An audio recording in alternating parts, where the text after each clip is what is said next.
So I'm reading this book, Sacred Sexual Union, by Anna Sophia, and there's a quote that I really loved the first time I read it, and I've kind of forgotten about it. But it's at the start of chapter 2, and it says, "Feeling dirty, ashamed, and damaged, she hid her story, not knowing that the woman next to her also hid hers, and the next woman and the next. Finally, somebody whispered the truth. Their eyes met, and their tears came, and their heads nodded softly. Their arms reached out. Holding each other gently, telling their stories, the healing began." And that quote is from Terry St. Cloud of Her White Tree. And I've been sitting here today, and I've had a lot of tears. I had some interesting dreams last night that stirred up a lot of anxiety and past healing. And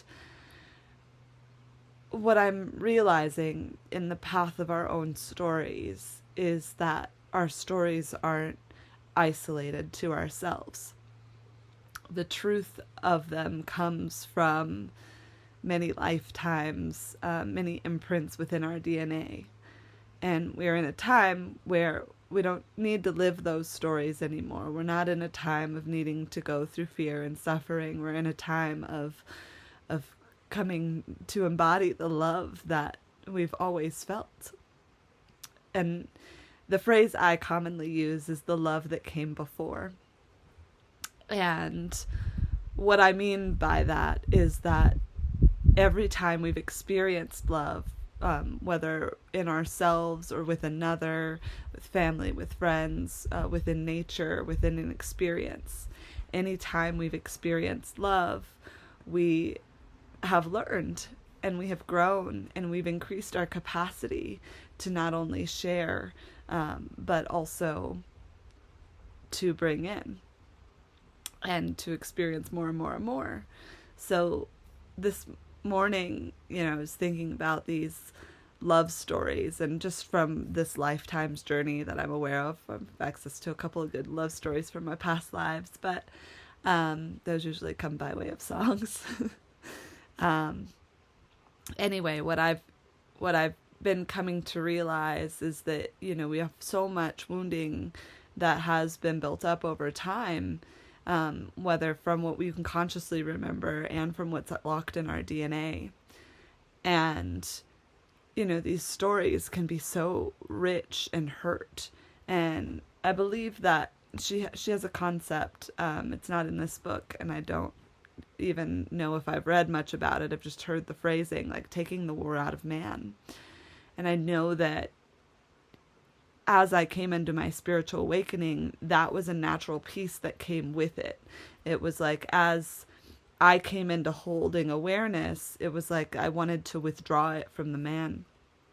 And I commonly talk about the story of Lysistrata with friends, and how the women withhold the sex from the man because they want them to stop fighting. And it's like, well, the sex itself can be healing, but not in the gratifying sense. It has to come from the multidimensional sense of, our hearts have to be in it too. Love making is alchemy, whether you're creating a child or you're healing a wound or you're bringing energy to a project or a manifestation. And I think the richness in my own story is, even when I was little, it was like I was always chasing love. Like I was always reaching, like, I have a journal entry that was like that from when I was a kid that's like, I'm in love with a fish. Just kidding, it's not a fish, it's a boy. And I was 6, and I remember making him these like really elaborate like acts of written notes that contained all of this like undying love at 6, which is pretty extreme. And like, just imagine being a little boy like receiving like that from a girl. Like, what do you even do with that? And it was innocent and pure, but it also came from such a rich part of my longing, even at such a young age. And, there was a childhood friend who we also like there was such a love there, but it was this push and pull dynamic too. And there was a lot of like forcing and controlling and like, behaviors that started so early on in my journey. And I'm now in a point in my life of like, there's nothing more I want in my life to be a wife and a mother, and to have a home that's filled with the love that then radiates out into the world. And I'm looking back at all these past patterns, and then also like when men pursued me and how I then became unavailable.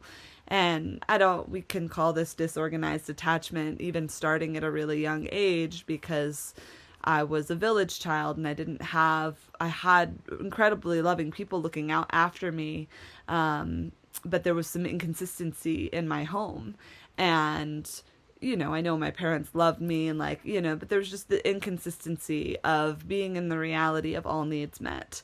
And, most souls experience this on different levels, and children experience this on different levels. They might have all of their physical needs met. There's always a parent available, but they don't emotionally feel met or seen. Some kids don't have their physical needs met. They're not fed timely, and those create different patterns. It's a combination of both. Some people grow up in really happy, healthy homes where they are in all needs met. Unfortunately, I don't think that's, the standard, at least not in my experience. And generally, we do have things that we carry forth that impact how we show up in happy, healthy, secure relationships. And it's not that we're reaching for these fairy tale ideals. It's that we are reaching for something that is safe and secure, but don't really have a mode of understanding what that is versus the limited knowledge that comes through in a fairy tale. And I've always found fairy tales to be such incredibly alchemical medicine. And, they are the stories of coming into an empowerment, coming into strength, especially for the female. We don't often see as much of the male journey. Often they just come into the awakening. And I do think it's designed this way, at least for this current period of time that we're in, because I think it is the women who wake up to their power first, and the man responds to that divinity and almost has a simultaneous instant awakening. Now, they go through their courses of initiation too, but there's a piece of us that they get held in our experience, and we're held by them in the physical for them to have these experiences. And that could tie in with the taking the war out of the man. For my experience, that means I've been in a lot of relationships that have involved a lot of really controlling behavior. And often I'm the one accused of being controlling. And as I've stepped back and looked from this, it's like I went to school for collaboration, ensemble bass. Like, I want to co-create. And I step forward a lot of the time once I think that there's a co-creation happening, and I take steps forward to that, and my partners then have a reflection where they're feeling threatened by my ambition to go forward. And in that, then they put it back on me of, I'm controlling, I'm dictating the story. And there's parts of that have been true, right? There's been parts where I'm like, well, nothing's happening, so I'm going forward, and I'm not listening to my own flow or listening to my connection with the divine, and I am taking control. But also, and there's those dynamics, there's a lot of gaslighting and manipulation, there's narcissistic tendencies. And these are all words that just label behaviors and patterns that aren't serving our greater good. There's no judgment around them. There's also distortions and addictions and, drugs and alcohol. There's porn, there's video games. There's all these things that, there's social media, these ways that we as humanity have been susceptible to falling into losing ourselves and losing the true path of our purpose. And, I was weeping a lot this morning. I think you can tell it in my face. It's so refreshed. All those saltwater tears cleansing. And I also took a saltwater bath last night, and I cried before bed, and I'm just feeling there's just this like, I've always felt that people who actively know that they're on the path of sacred union, that their tears are sacred. And as we cry, we cleanse the earth.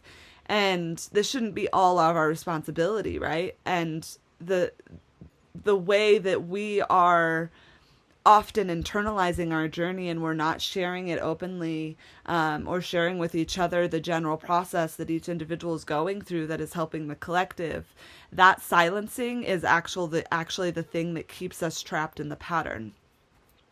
So I guess I just invite you to have a reflection on your own sacred union journey at this time, whether within yourself or with the various loves that came before, that are bringing you closer into your beloved, as well as your physical union with your external beloved. And I offer the invitation to look at how this showed up as that, with that longing as a child, and going into that child and offering comfort of, showing them that there's other ways to express love without overextending, without people pleasing, without just like going above and beyond the big romantic gestures. Sometimes love comes through those small daily acts that are so loving. I had one partner, and unfortunately he struggled with a pretty serious drug addiction, but he was so loving and he loved me so much, and he always left me all these little notes and, like called me beautiful every day. And there was so much love within that connection. And I gave him a lot of space to work on his shadows, and there was a lot that got cleared during that time, but ultimately the grasp of addictions were too strong to develop a healthy dynamic, and I was always guarding myself from that part of him. And, in other dynamics, I've stood strong next to some really toxic behaviors continuously while being a doormat. And in my most recent dance, I've done a lot of being present with things that were really not okay, and I should have walked away, but I stood by them, and I know that he has welcomed this healing into his life. Now, it doesn't look like we're going to be able to get through that together because there's been too much damage to the sacredness of the connection and the shared energy. And there's still a lot to be learned. And so, I look to welcoming deeper soulmate connections into my life that are now going to offer a place of healing where I can be in my softness. Because that's what I want. I want to be more in my nurturer. I want to feel collaborative and it to be balanced and harmonious. But I also just want to sit back and just feel gentle and soft and vulnerable. So I guess I'm sharing today because I'm doing a hybrid model of sharing bits of my own story as well as integrating it with yours, and knowing that all of these threads are pieces that are weaving the tapestry of sacred union that so many of us have spent our lives longing for, lifetimes longing for, and feeling and yearning for since these original splits and distortions were implemented in Lemuria, Atlantis, and I always forget the third one, but there were three. I must not have had as much energy in the third one, or I'm very frozen from that time. But I the split of the heart and the split of the sacred sexuality has felt so dramatic to me, and that's usually the Lemurian Atlantis stuff. Anyway, I'm very curious to hear what more is coming alive for others of you that are on the sacred union path, and would love to have some healing conversations around sharing our stories. So if you feel called, please reach out. If watching this video just helped you unlock and access more of your story, how wonderful and beautiful. I'm feeling a lot more grounded and centered now that I've shared post-dramatic weeping. And I wish you all the best on your journeys, and that, that we continue to find each other and to share these paths, because we really are doing some deep, sacred healing work, and your cheers are sacred. So with the sound of the dogs sounding it off, we'll close the door on this little transmission healing story. Aho.